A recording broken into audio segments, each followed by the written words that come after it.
খেতে দিত, তাও কেমন।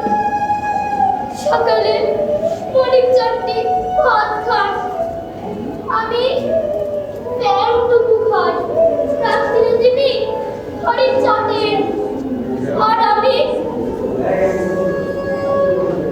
সুখী। তার আবার শ্রাবণ সবচেয়ে কি প্রখর! এত বাড়িওয়ালা সাথী টাকার জন্য কি না বললে! টাকা নাও, টাকা মাটি, ভালো ভালো।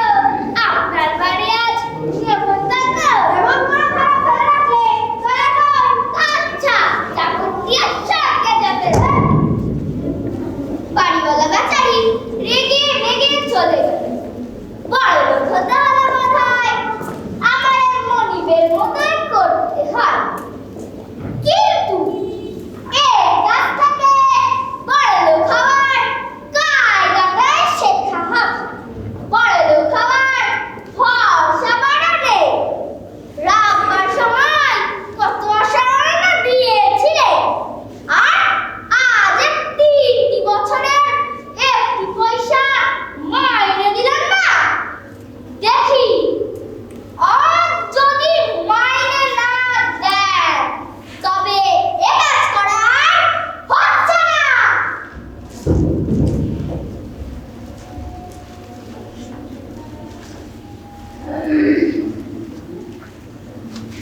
চাকরটি জামাটা নিয়ে কত কথাই না বলছিল, সব শুনেছি।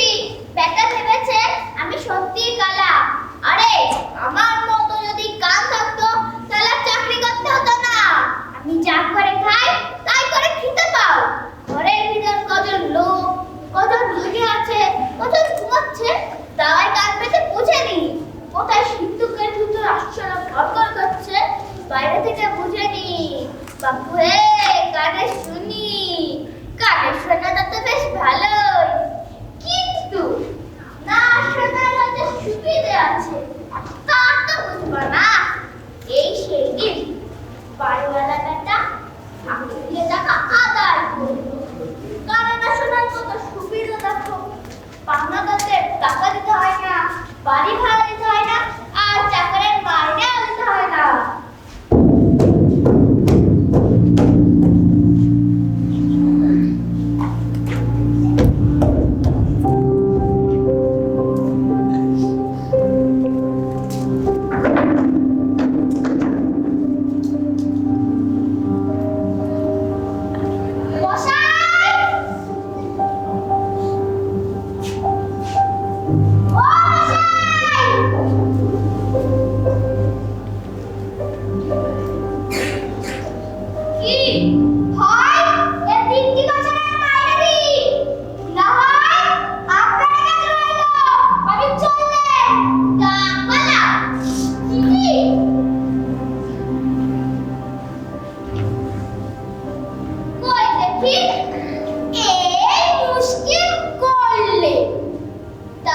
এবার বাপু এক ফন্দি এনেছি, সব লিখে এনেছি। চিঠি কাটে, এই নিন।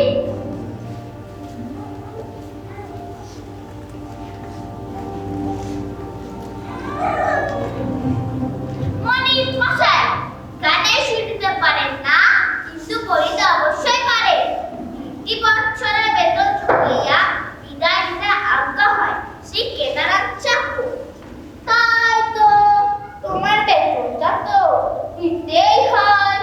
তার আজ্ঞার সময় তো তেমন বন্দোবস্ত হয়নি, কাজকর্ম তেমন ভালো করনি, তা 3 বছরে 3 পয়সা বেশি প্রাপ্ত হয় না।